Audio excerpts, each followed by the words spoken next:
ক্ষেত্রফল বিশিষ্ট বলছি না, চতুর্ভুজের সমান ক্ষেত্রফল বিশিষ্ট একটি ত্রিভুজ। কোশ্চেনটা দেখ, চতুর্ভুজের সমান ক্ষেত্রফল বিশিষ্ট ত্রিভুজ।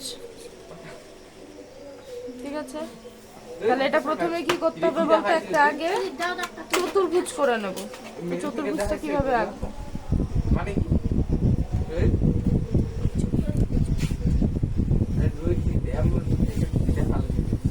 একটা এই ধরনের চতুর্ভুজ করে নেব। হ্যাঁ, চতুর্ভুজের কি ধরনের একটু দেখে নিবি ভালো করে।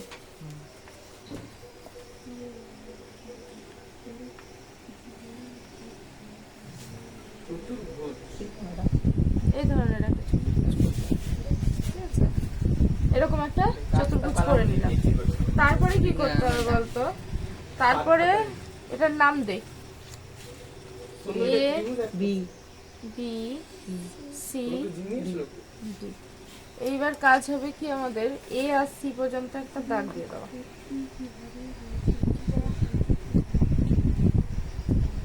মানে এটাকে জাস্ট অর্ধেক করা, কোনাকুনি দাগ, এ আর সি কোনার থেকে দাগ দিয়ে দিলাম।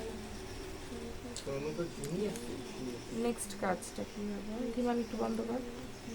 প্রথমে এ আর ডি, ঠিক আছে, এ আর ডি এর মাপ নেব।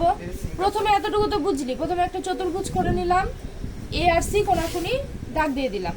তারপরে এ আর ডি বাহুটার মাপ নেব, এখানে মাপ নেব, এখানে বসিয়ে কাটবো না কিন্তু, সি বিন্দুতে বসিয়ে এদিকে কেটে দেবো। হ্যাঁ, সি বিন্দুতে বসিয়ে। এবার নেক্সট কাজ কি হবে, এ আর সি এর মাপ নেব। এবার এ আর সি এর মাপ নিলাম, নিয়ে এবার কোথায় বসিয়ে কাটবো, ডি বিন্দুতে বসিয়ে, এই ডি বিন্দুতে বসিয়ে কেটে দিলাম। ঠিক আছে, এবার তাহলে দেখ, এইখানে প্রথমে এ আর সি থেকে প্রথমে এটুকু কেটেছিলাম, ডি থেকে এটা কাটলাম, এই দুটো দেখ একটা জায়গায় মিলে গেছে। সেই জায়গাটায় ডি বিন্দু থেকে এই ঠিক মাঝখান বরাবর, এই একদম মাঝখান বরাবর কি করে দেবো, দাগ টানা দেবো। ঠিক আছে, হয়ে গেল। এইবার কাজ কি হবে, বি আর সি এর যে দাগটা আছে, ঠিক এটাকে সমান করে এটাকে বাড়িয়ে দিলাম। এটার নাম দিয়ে দে ও দিয়ে দে। হ্যাঁ, এটার নাম দিয়ে দে ও। এবার ও আর এ যে বিন্দুটা আছে, এই মাঝখান বরাবর এই দাগটা আমরা দিয়ে দেবো।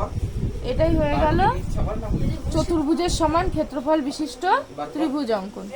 ঠিক আছে,